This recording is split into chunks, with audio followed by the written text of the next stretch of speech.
Ladies and gentlemen, media representatives, journalists, welcome to this media conference at midday of the second day of the first recovery conference in Lugano. The proceedings are as follows. We're going to have introductory remarks by President Cassis, followed by introductory remarks by Prime Minister Denis Shmyhal, and then we're going to take some questions. Mr. President, you have the floor. Thank you, Peter. Prime Minister Shmyhal, dear journalists, ladies and gentlemen, there is a sharp contrast between the tragic images from Ukraine that we see on the news every day and those from this conference in Samari, Ticino. This placed an even greater obligation on us to set out a path to give hope to the people in Ukraine and to the many refugees. In the spring, when we refocused URC 22 to take account of the new circumstances, Switzerland and Ukraine, as co-organizers, agreed on a number of objectives. These included launching the process of Ukraine's reconstruction at the international level and defining the principles according to which reconstruction should take place. This may sound rather dry in view of more obvious acute needs, but it is absolutely key to providing Ukraine with prospects for the future and finding a common denominator among all partners. The Lugano Declaration that was presented here today was drawn up by Switzerland and Ukraine together with the participating states and international organizations. All states present here and the European Union have declared their support. The declaration explicitly acknowledges the Ukrainian government's plan for the reconstruction and the development of the country. At the same time, it is clear that reforms must continue. Forming the centerpiece of the declaration are the 7 Lugano Principles, which set out how reconstruction needs to take place in order to meet the prime objective of building back better. The declaration states, for example, that reconstruction should be led by Ukraine and be conducted in a sustainable, inclusive manner. We also all agree that the rule of law must be systematically strengthened and corruption eliminated in order to achieve solid results. A further aim of the conference was to underline the broad support of international partners for the reconstruction process in Ukraine. The great solidarity shown by the participating states and organizations was clearly expressed in the statements this morning. All in all, we had this morning 35 statements from countries and 11 statements from organizations. In particular, I would like to thank the European Union for presenting the reconstruction platform and the UK, which will host the next URC. This sends out an important sign for the next stages in this process. For Switzerland, it is clear that we will continue to accompany and support Ukraine as a long-standing partner. Ladies and gentlemen, in the current situation, it was a special honor and responsibility for Switzerland to host the conference. I think we have achieved what we set out to do in a short period of time. I would like to thank everyone who was involved in preparing this event and ensuring that it went smoothly, the Ukrainian co-organizers, all participants, and the authorities concerned. In order to safeguard stability and prosperity in Europe and the food supply worldwide, a peace agreement will be needed, and beyond that, a fresh start in efforts to anchor values such as human rights and democracy in all Eastern Europe. For the time being, this is still a pipe dream. On the other hand, here in Lugano, we have taken an important step on the long road to Ukraine's recovery. This opens up prospects for the future. There is a palpable willingness among all partners for a joint long-term commitment in the interests of the people of Ukraine, of the continent that is home to us, and in the interest of global security. Thank you so much for your attention. The floor is yours. Шановні колеги, високоповажний Dear colleagues, Your Excellency, President of this Confederation, thank you very much for the organization of this conference. And I would like to inform that indeed yesterday and today Ukraine, together with our partners, has started a major discussion on the future plan for the reconstruction and recovery of our country once the war is over. This is a very important point of time that gives great hopes to us Ukrainians, and it's also a clear signal to our partners that we shall be victorious, we shall renew our country, and we already need to start preparing for this here and now. So, together with the experts, we have developed a plan for the restoration of Ukraine along the lines of 23 spheres. So for 6 weeks prior to this conference, we have been working on this plan, and the two main vectors is national security and European integration, another cross-cutting topic that is present in all projects is digitalization and Green Deal. They are very important, and this plan consists of 3 stages. Stage 1 is quick recovery, and this is what we are already doing today, even as the combat operations are still going on. So we are already rebuilding our motor lanes, our energy grids, and this is where we need support already today, because the state has to perform its duties and its social commitments, and together with our partners, we are working on continuous support that is needed in Ukraine in this area. The second stage is fast recovery, the reconstruction proper that will start once combat operations are over, and this will be a very rapid stage. It includes thousands of projects, and the third stage of this plan is the modernization of Ukraine. That is the reconstruction following the principle that Build Back Better. And of course, that means the implementation of all reforms in the context of European aspirations.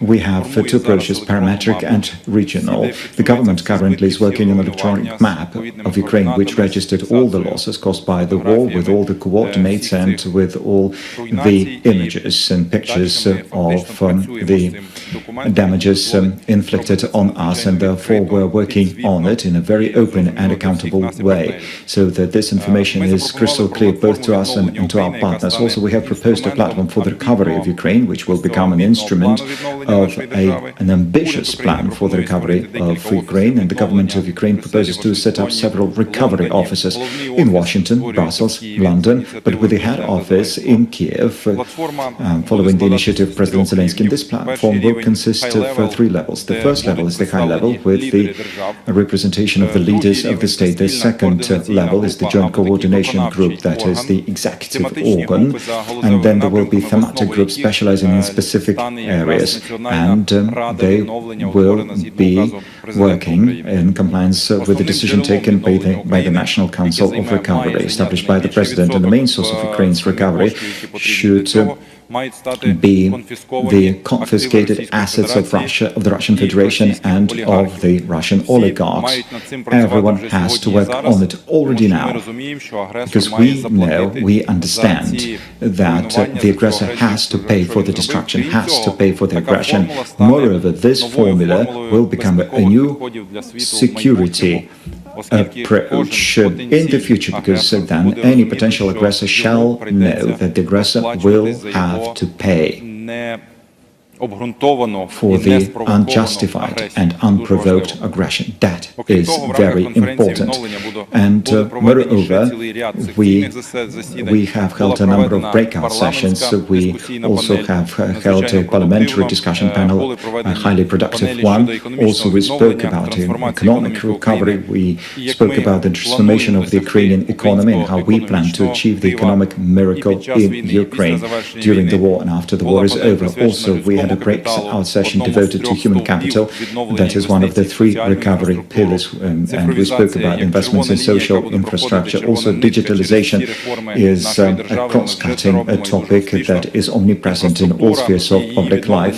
We also spoke about infrastructure and its recovery as one of the drivers for the development of economy. Of course, the regional infrastructure is of critical significance, and already today, with the help of the state budget, we are already rebuilding dozens of bridges and roads. We are already rebuilding water mains and power grids that in the towns and places that have been liberated.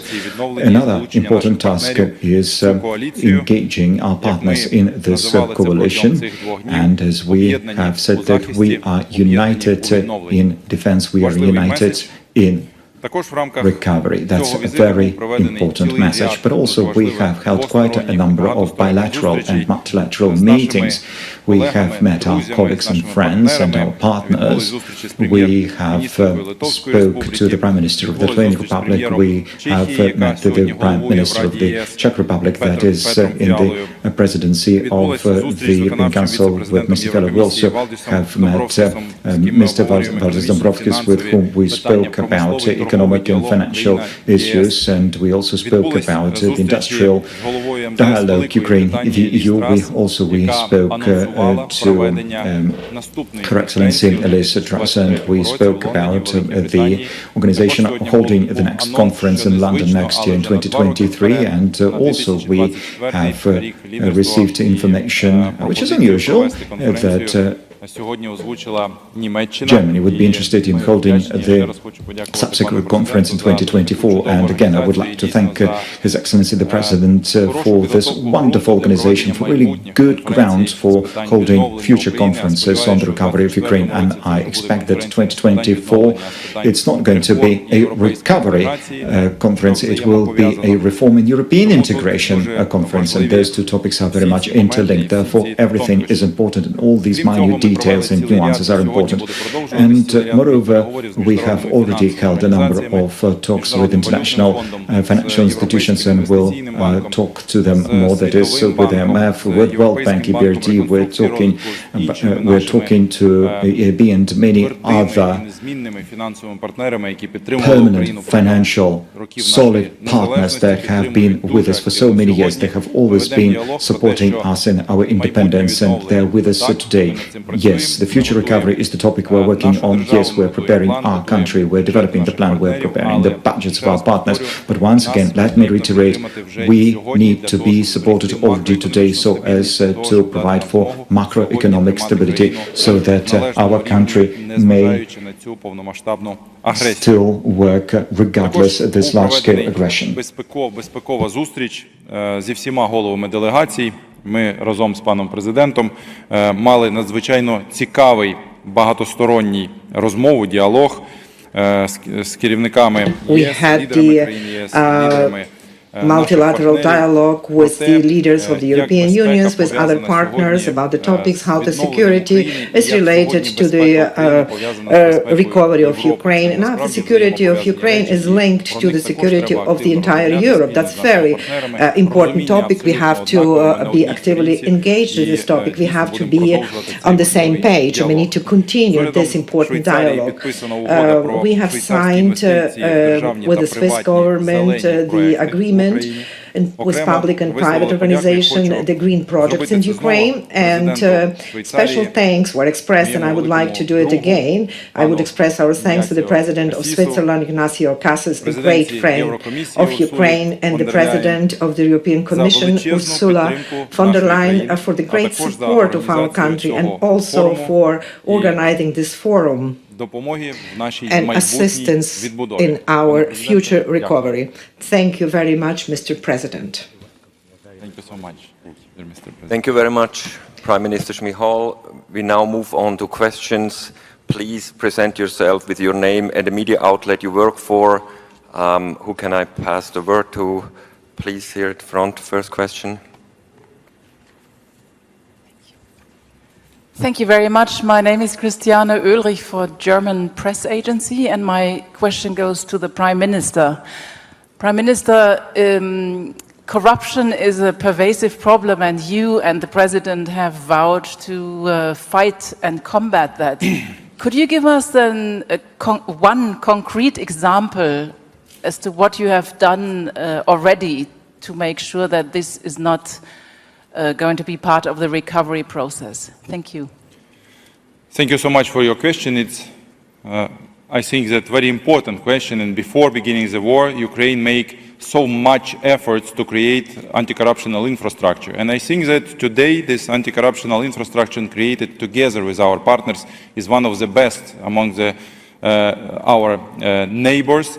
And we have all needed instruments to fight corruption. But for me and for my president, first of all, we should create conditions in our country when corruption will be impossible at all. So we will need to fight against corruption, but we should create conditions when corruption will be impossible. So first of all is digitalization. So we digitalized many spheres in our country. First of all, investment sphere, constructing and architectural sphere, it's absolutely developed and digitalized, and it's make corruption in this sphere impossible. And many investors approved this before the war.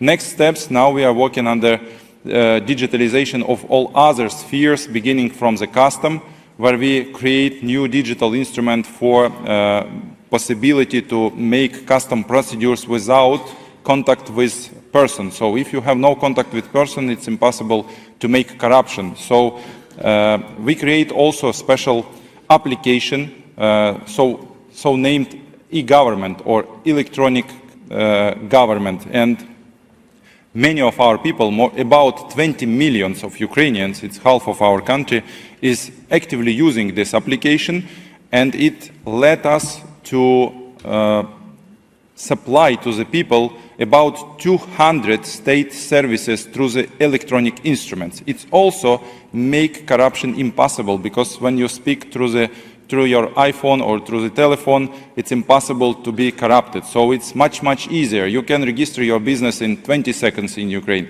You can have more than 100 special documents from government during the seconds from this application or from this platform without any contact. You can change your place of registering without spending weeks in lines or in officials. So I think that digitalization and new procedures, new approaches which are connected with European aspirations will let us to take corruption back, and this is very important, not to fight against corruption, but make corruption impossible. Thank you for your question. Go to the front row. Gentleman right here. I'm Hussein Knaiber from Al Arabiya News Channel. Ukraine is proposing to confiscate and to use the Russian money frozen as a result of the sanctions in order to rebuild Ukraine. Has there been, during this conference, some sort of unanimity to satisfy this demand, or there are still some divisions, some obstacles to be removed? Thank you. Thank you so much. As we know, about 300 to 500 billions of dollars of Russian assets are frozen by our partners, USA, European Union, Great Britain, many other civilized countries. First example, it was in Germany, where they confiscate flats of Russian oligarchs, and they support Ukraine through these assets. Another one very good example is in Canada, where they adopted a special national legislation about confiscation of frozen Russian assets and to giving this to Ukrainian side for reconstruction. As I told, it's very important for civilized world to give the signal to Russia as aggressor and to other potential aggressors in future to understand that unprovoked aggression should be paid by this aggressor. It's very important, not Ukraine, not partners should pay the main part of this recovery money and assets. Russia should pay for this. So because of this, we speak about this so much with our partners. Because of this, many partners begin their way in these directions. And I think that in future, it will be like one of the elements of the world new system of security. We discussed this during our security meeting yesterday in the morning together with President and with leaders of delegations. Thank you for your question. It's very important for us. For the next question, we go to the lady just behind with the brown jacket. Thank you. Алла Чиж, канал Україна. Перше питання загальне, скажіть по конференції. Ukraine channel. First of all, first question, we are talking about what amount of money, what investment will be allocated in the near future, and also concretely, could you say how much would you use for most needed expenses, operational expenses? Would it be loans? Would it be grant investments? That's my first question. And the second is with regard to the scope of volume of railroads. Would be able to export grain, metal, oils. Do you have a negotiation with the European Union, because it's very important for development of the Ukrainian economy? Thank you very much for your question. It's important now to say what amount will it be, because right now we are starting our negotiations and talking today together with the English School of Economic, World Bank. We see the Ukraine had losses in the amount of over 750 billions of dollars. Specific losses that we have already calculated and documented electronically are over $100 billion. And I'm talking here about infrastructure only. I'm not talking about business losses and some other facilities losses. Practically, we talk here about the process of recovery. It will be an expensive process. We already know that hundreds of billions will be paid by Russians' expropriated assets. And very good example is the land lease given by the United States, macro financial assistance by the European Union. It's assistance of our partners. That's the credits and also grants from the international financial organizations. Till the end of the year, we have already agreements for $29 billion.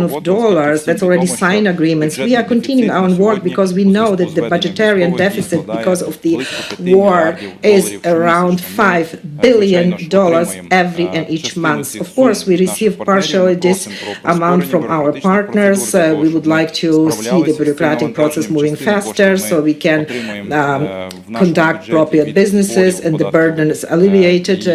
Of course, we have partial this from our budget, from our duties, loans, etc. In this conference, we have talked with our partners and talked about additional amounts in support of additional projects, demining, for example, and some other activities to support our activities. Of course, talking about the railroads, we talk with our partners to have more opportunities to do that through the to the railroads, but also not only railroads, on the waterways can play important role, and the roads, the ports of the Black Sea shall play an important role. We have talked about it during our meetings, and we are convinced that the Ukrainian ports can be used because practically just to replace them 100% by waterways, roads or railroads is impossible. We need to develop our road infrastructure. Our partner is the European Union, and all our trade is concentrating into Western directions. But we should not forget about the sea. We are in the process of negotiation. Our Minister of the Infrastructure was here present. He had a series of events and talked about several details. Gentleman with the blue shirt, please.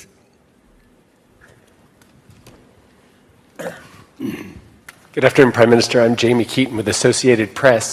I would like to follow up on some of the questions from my colleagues about the 750 billion recovery plan, and particularly the numbers that you've been citing now, about 300 billion to 500 billion that are frozen. How realistic is it that Ukraine can possibly obtain that money? Because that's a lot of money that you're talking about, and there's a long process by which that may be eventually. So how realistic is it, and how long is Ukraine willing to wait to be able to get to some of that money? Thank you for your question. We actually wouldn't like to wait so long, because we would like to begin processes right now, and we do it right now because we begin this operative recovery, and we do it, we realize it through the Ukrainian budget, with support of our partners, immediate support right now. But as you have heard, we have two next stages, is fast recovery immediately after finishing of the war. It will take, I think, 1 year. Because we can't begin recover infrastructure, schools, hospitals in regions where now rockets and bombs are shelling, and then you will recover and they will destroy it again. It will be unfinished process. So we should wait finish of war actions and then begin this fast recovery. And third stage, I hope and I believe it will begin not later than in 1 year after finish of the war, so after fast recovery. It will be global recovery, it will be Ukrainian integration into the EU, it will be recovery of our economy according to the principle Build Back Better. We will use this regional principle and absolutely use principle of European Union and civilized countries. About the money, we understand that and we count all of these damages, and it costs it costs more than 700 billions. So we understand that it's huge money, but we understand that some of them will be compensated from confiscated Russian assets. It should be confiscated given to Ukraine from confiscated Russian assets. But some of them we will take from our budget. Some of them will give us our partners, financial partners, and other money will be invested by business, because recovery is always about business. It will be big projects with private-public partnership. It will be concessions, it will be mutual agreements, so we can develop this and it will develop our economy. It's also, we understand this and we get this in our recovery plan, big recovery plan. So it sounds like a huge money, but if you take different projects and different interests from business, from states to this project, so it's not so much. It will work like work economy in normal countries in normal time. So. May I add some few words about that, because I really understand that we want to be ready overnight to start tomorrow. But we clearly declare it is the first step of a long journey. The recovery plan, the establishment of recovery plan will not be possible to be made overnight. It will need some time. It will need some time to speak with the big international development and reconstruction banks. The World Bank is a development and reconstruction bank, the EIB, the ERB. These are multilateral banks made out of states who give their money in order to reconstruct, and then you can, of course, achieve a big amount of money in a short time. But, of course, we have to be sure that the principles are respected. This is the reason why we set out such important emphasis on the principle. Transparency, of course, fighting against corruption, preventing corruption, as Premier Minister Šmihal said before. So, and it is a work in progress. We have to start this night, of course, I totally agree, these different stages of a short-term recovery, a middle-term recovery, a long-term recovery. And as soon as the private sector is engaged because the political stability is given, then you can imagine billions of dollars coming to Ukraine.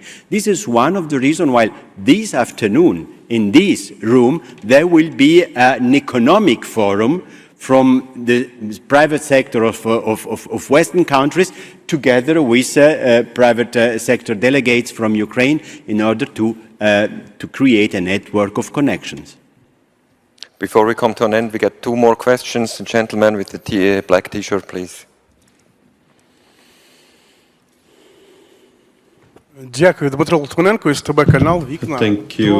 STB TV channel. I was concerned that everybody was saying that what will happen after the war, because it's nicer. We can talk about energy efficiency, zero emissions, zero emission economy, but I'm pleased to hear that it's important to speak from the European leaders and important to what is happening now. What's happening with Sumach, Tirka, Kremenchuk, Tirka, they bombed the heating centers.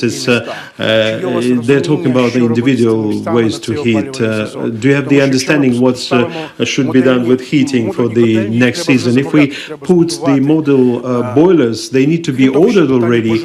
And one more question on housing. I know that banks and World Bank, they support the idea to make non-residential buildings into residential, to reconvert them. And it's a good idea. I know that there are many industrial zones in Ukraine which can be reformatted or shopping centers, any other sustainable decisions, because these carriages, the railway carriages, they're not sustainable decisions. Thank you. Thank you for your question. We started working on preparation for the heating season months ago, realizing all the challenges of this new heating season. Because hundreds of boiler stations are destroyed, and we are aware that these are the risks. And for towns and cities, we started reconstructing them, and we'll do that. We also created some stockpile of modular boilers, which could be deployed within a week on using different fuels, and we also stockpiled different kind of energy and also purifiers for potable water, which just been demonstrated by the war, which is a huge issue. So we're prepared, getting ready for the heating season, but it's understandably where the big plants, electricity plants, where they destroyed to ground zero, it will be difficult to restore heating and electricity supply. And also we've drafted all the procedures, we agreed them with the local authorities, agreed by the government. These documents are partially public accessible, partially they are not accessible because we don't want the enemy to understand our strategy. That's another challenge. All these things you are concerned about, we're working on them, but we have to be honest, but saying that not always will be able to restore central heating already this year, because the losses are huge, and indeed the central heating assets are destroyed, many of them to ground zero. We need to start working from ground zero in many locations. We're working on that. It is absolutely in the center of our attention for both ministers for development of communities and territories, and also the Ministry of Energy. We have established a headquarter center under the Ministry of Communities and Territories.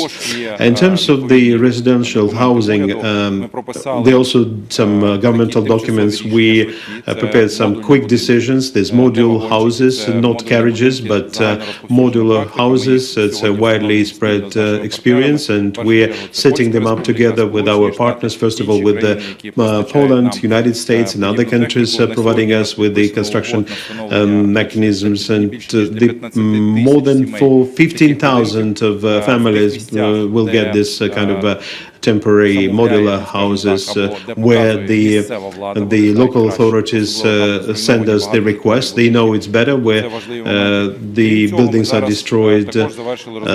And we also completed some drafting of governmental programs, including the mortgage program and leasing program at zero interest rate and simple conditions. But what's important to build this housing, we're also in discussion with our builders and developers on that. I think it's starting from last week, the government structure started buying out this housing for families with a large number of children. 60 apartments already been bought out, and those vulnerable families, those who are in greater need, they will get this support as quick as possible from local authorities. It's important not to forget about the reform of decentralization, which is one of the fastest and most successful one. And we need to say that renovating the housing is also the task for local communities, because they've got their own budgets and they are aware of, they know their communities better, they know the priorities. We are aware that it will take some time, but we're dealing with that and we'll continue dealing with that. Thank you for your question. Please consider also the fact that there is no sharp distinction between, in the short term, between humanitarian assistance and short-term recovery. Both things are overlapping themselves. Repairing a water pipeline or restoring central heating, this could either be humanitarian assistance or recovery. Though it's really very difficult in the very first beginning to put a label on what we are doing. But it is important to do it because people need to go to school, they need to have a housing, need to eat, and need to sleep. So everything is overlapping in the very first beginning.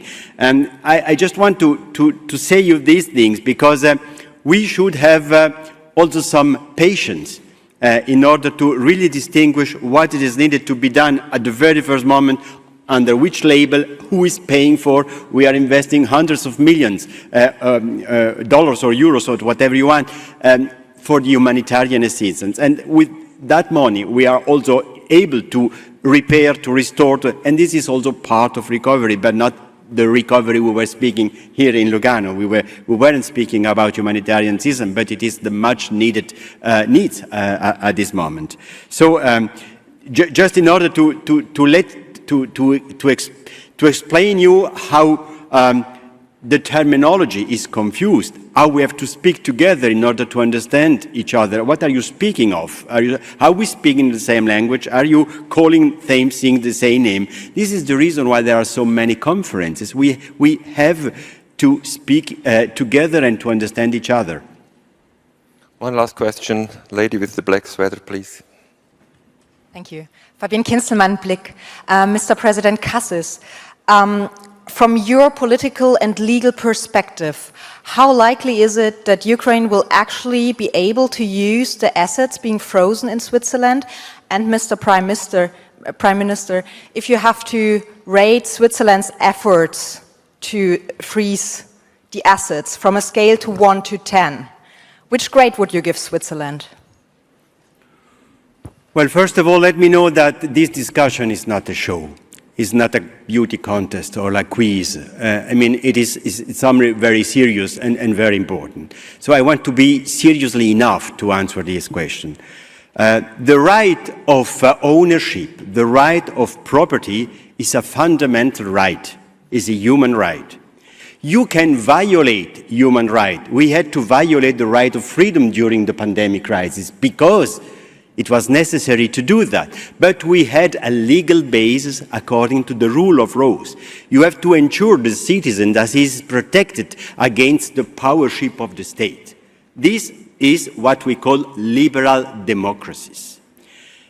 Of course, we can violate fundamental law, but we have to create the legal base.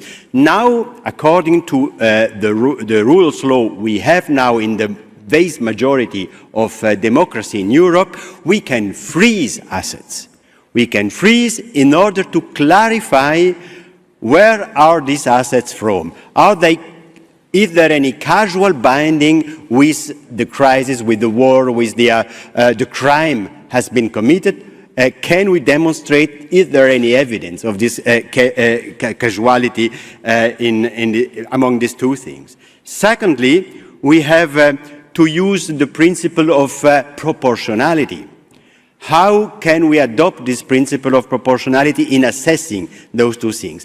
From an international, from a point of view of international law, these are open questions that have been now addressed everywhere because of the war. Every state is now dealing with the question, but it's not a contest, it's not a beauty contest, it's just we have to accord the most important attention on the fundamental right of individuals, because now we can take a decision which is perfect for the situation in Ukraine, but we create the possibility to take the same decision in many other possibilities, and thus you give much more power to the states away from the citizen. And you know, there have been many wars during the centuries in order for the population to have freedom and human rights. So it is important to address the question, but please do it seriously.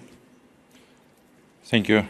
Dear Mr. President, absolutely, I support Mr. President, and I should note that it's very complicated issue and question, and many countries now are working under changes of their national legislation, and it's sovereign right of each country, of each nation, and it's specific of national legislation. But we also propose to create national legislations and propose to create international legislation and international rules. We just begin this discussion. I just raised this question during this conference, and we propose to find formula to create national and international legislation for possibility of confiscation of frozen assets in case of unprovoked aggression. Which will be rules, in this case, we should discuss and we should find this formula all together. But we, as a country which is under this unprovoked aggression, will very